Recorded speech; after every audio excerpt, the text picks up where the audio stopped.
Olá pessoal, aqui é o professor Osnaldo, professor de Química da Escola Maria Vieira de Pinho, e neste vídeo aqui eu vou estar concluindo a aula, né,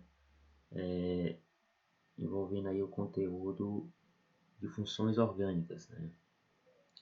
Eu já expliquei o que são os ácidos carboxílicos, né, já falei a respeito do grupo funcional, no caso o grupo funcional que determina se uma substância é ou não um ácido carboxílico, é essa estrutura aqui, carbonila e o carbono ligado a uma hidroxila, né?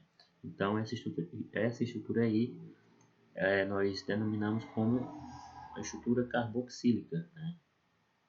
É o que de fato determina se a função, no caso é o que caracteriza um ácido carboxílico.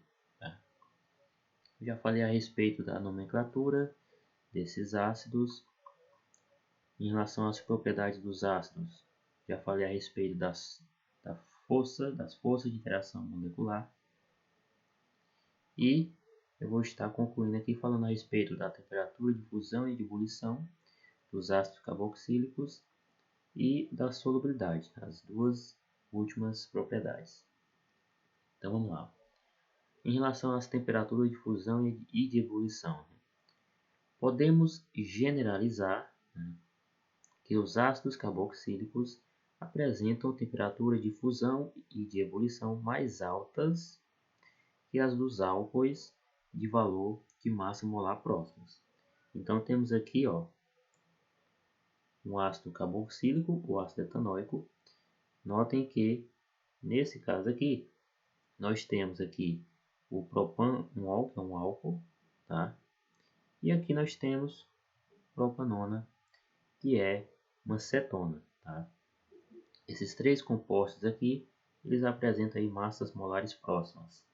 Então repare que, no caso da propanona, né, a temperatura de fusão e de ebulição ela é menor comparada ao do propanol, que é um álcool. Tá? E por que isso ocorre? Porque no caso dos álcoois, no caso do propanol, eles conseguem formar ligação de hidrogênio, né, entre as moléculas. Então é uma interação mais forte e, consequentemente, a temperatura de fusão e de ebulição ela é mais elevada. E em relação ao ácido etanóico, que é um ácido carboxílico, como vocês devem lembrar, né, os ácidos carboxílicos eles conseguem fazer duas ligações. As moléculas, né, elas conseguem formar duas ligações de hidrogênio entre moléculas, né? Então, se a gente for comparar aqui, o ácido etanóico é uma molécula de ácido etanóico, formam, no caso, duas ligações de hidrogênio. Né? Ligações de hidrogênio. Ligações de hidrogênio.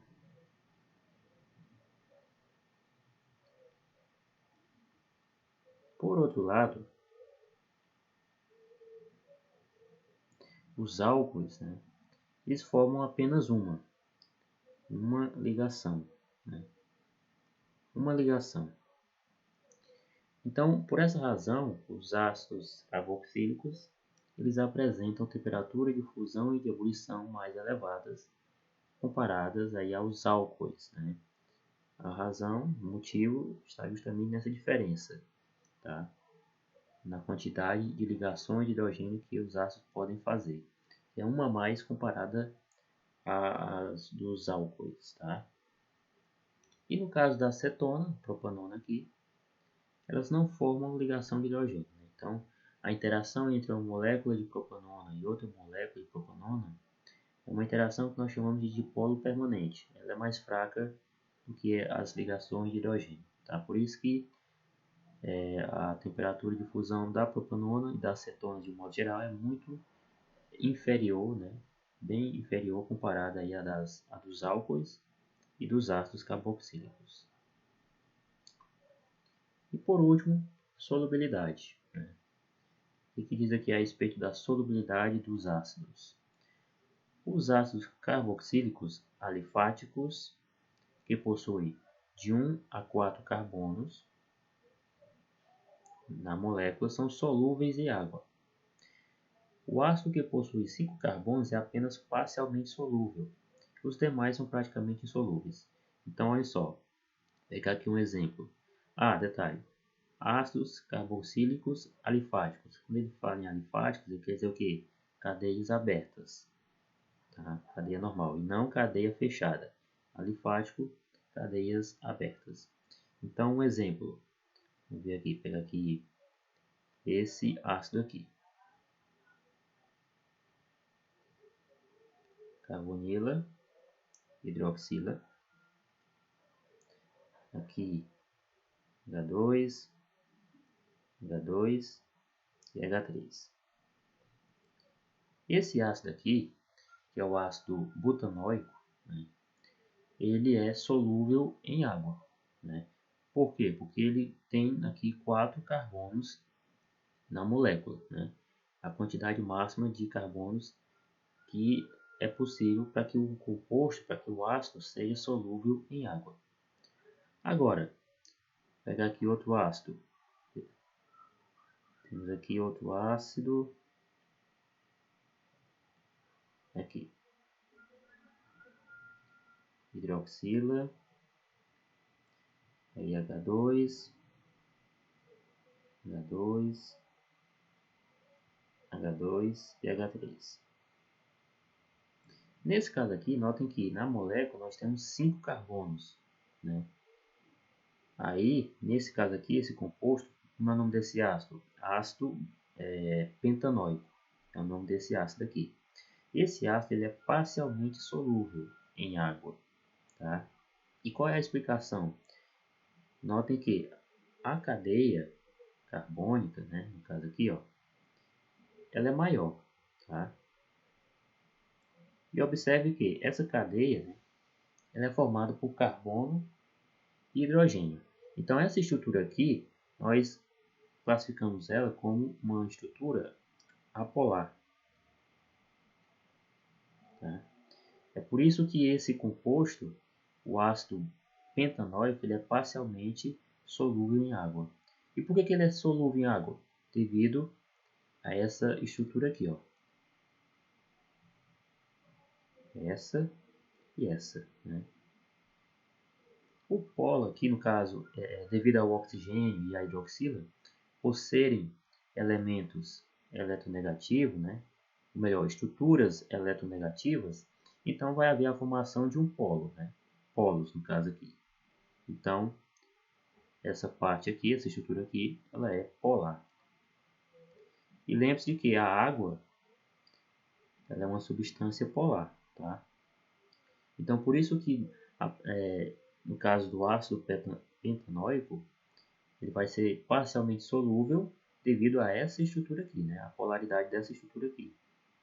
Agora, por que ele é parcialmente não completo? Porque tem uma outra estrutura aqui, no caso que é apolar, que vai impedir que o ácido pentanóico se dissolva, né, por completo na água. Tá? E no caso aqui dos demais compostos, né, no caso aqui que eu citei, esse daqui é o ácido butanoico. Aí, além dele tem o ácido propanoico, que é 3 carbonos, né, na cadeia, o ácido etanóico, 2 carbonos, e o ácido metanóico. Né? Então, esses demais aí, que tem menos de 4 ou menos carbonos, eles são solúveis completamente, né, por completo, em água. Isso porque essa estrutura, né, ela não é tão grande, né, a ponto de impedir que o composto, né, ele seja solúvel de forma parcial. Tá? Então vamos lá. O ácido que possui 5 carbonos é apenas parcialmente solúvel. É o caso desse daqui, né? Ácido pentanóico. Aí os demais são praticamente solúveis, ou seja, um ácido que tem, né, 6 ou mais carbonos na molécula, né, esse ácido ele já não é mais solúvel em água, ele não se dissolve em água. Só vão se dissolver em água os ácidos que têm por completo de 1 a 4 carbonos na molécula e parcialmente, né, apenas aqueles que têm 5 carbonos na molécula. Tá? Então é assim que funciona essa propriedade dos ácidos carboxílicos, a solubilidade em água, ok? E aí temos aqui a atividade, tá? Vamos fazer essa atividade aqui, a leitura dessas páginas, vocês vão fazer a resposta no caderno dessa questão número 13, a página 104, e a questão de número 3, vocês vão identificar as funções orgânicas desses compostos e nomear também esses compostos, tá? Do item A até o item G, ok? Então era isso, pessoal. Um grande abraço.